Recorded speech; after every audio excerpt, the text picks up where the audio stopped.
अब देखो, multi level inheritance. Multi level में होगा क्या? ठीक है, एक पेरेंट, उसका चाइल्ड, फिर उसका चाइल्ड, है ना, इस तरह से। ठीक है, ए का चाइल्ड बी, बी का चाइल्ड सी, मतलब सी ने बी को नीड करा और बी ने ए को नीड करा, इसको बोलते हैं मल्टी लेवलिंग। ठीक है ना। यहाँ प्रोग्राम कैसे बनेगा? तो अपन ने क्या करा, एक क्लास ले लिया। ठीक है, दूसरा क्लास ले लिया।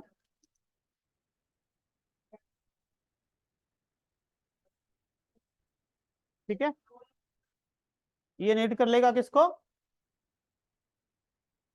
ए को। अगला क्लास ले लिया,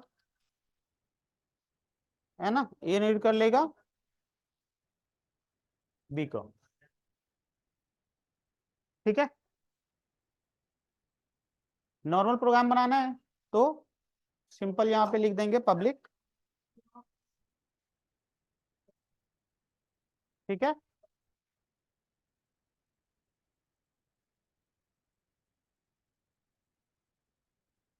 void, कुछ भी नाम दे देते हैं, है ना, सी आउट। ठीक है,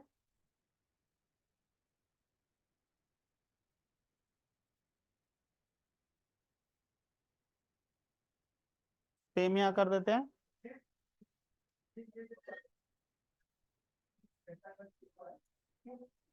ठीक, और यहाँ पे इसी का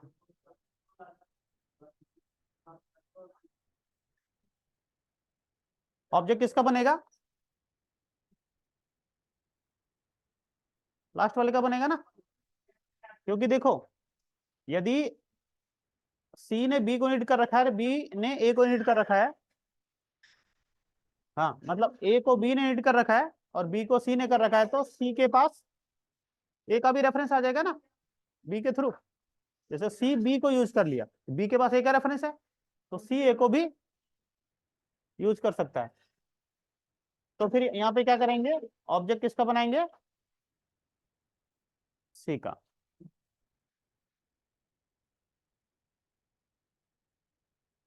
ठीक है,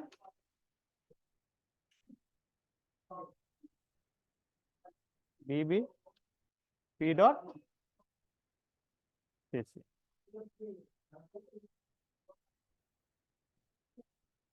आगे, ठीक है, एग्जांपल्स बने हुए हैं यहाँ पे, है ना, डायरेक्ट मैंने एडिशन वाला कोड कर दिया है ना। चलो एक कोड डाल देता हूँ यहाँ पे।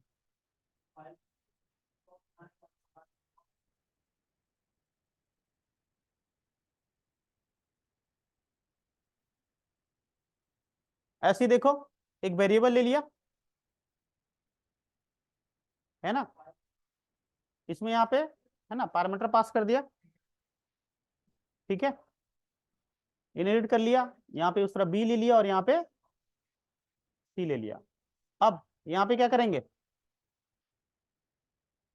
है ना, सी के ऑब्जेक्ट के थ्रू हो जाएगा ना। ठीक है, ऐसे कंस्ट्रक्टर यूज करके कर सकते हैं अपन। अब इसे यहाँ पे कंस्ट्रक्टर ले लिया, वेरिएबल ले लो, इंटीजर ए, यहाँ प्रोटेक्टेड लेना पड़ेगा ना।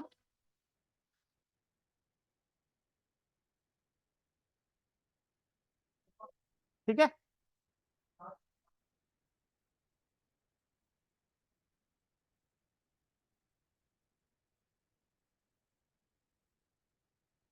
Integer x.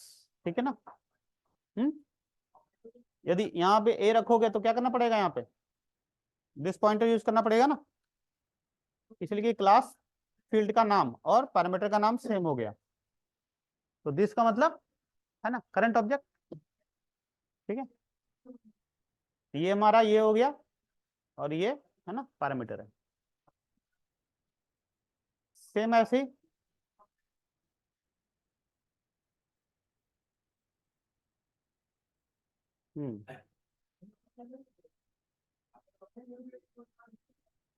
तो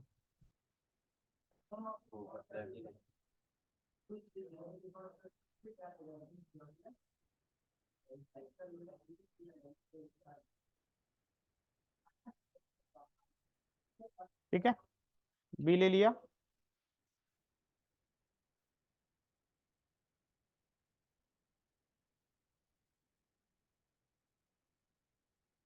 है ना,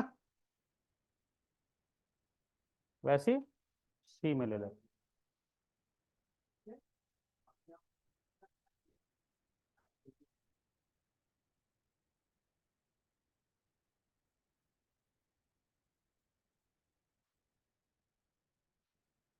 ठीक है,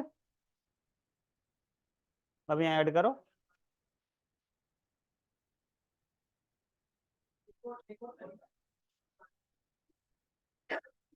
यहाँ पे क्या करेंगे, सी आउट ए प्लस बी प्लस सी। अब यहाँ जब इनहेरिट हो रखा है तो हमें क्या करना पड़ेगा, इसको इनहेरिट करना पड़ेगा। कहाँ पे, यहाँ करना पड़ेगा ना।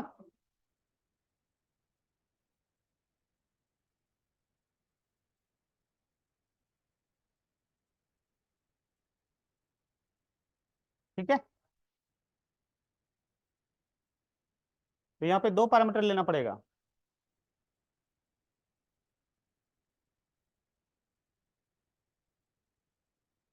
दो पैरामीटर लेना पड़ेगा ना, एक तो अपने लिए और एक,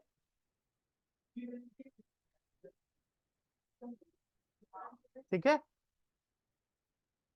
ये किया था ना, पिछली बार भी तो किया था।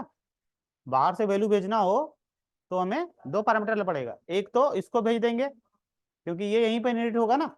इनहेरिटेंस में क्या होता है, जब क्लास इनहेरिट होता है तो कंस्ट्रक्टर भी इनहेरिट होता है। ठीक है, तो बाहर से ए की जो वैल्यू आएगी वो चला जाएगा किसको, इसको, और बी अपने पे। सेम ऐसे ही आ जाओ यहाँ पे सी में, ये इनहेरिट करेगा किसको, बी को।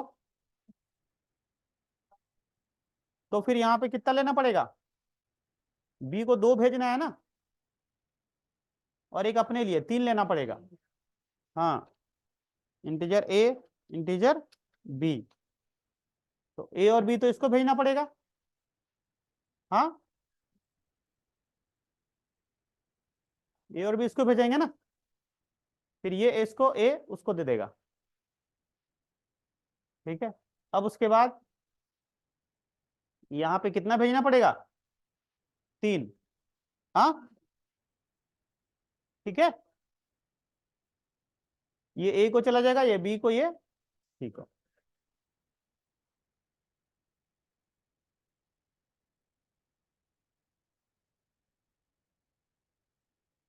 आ गया, 8 2 10 से 16,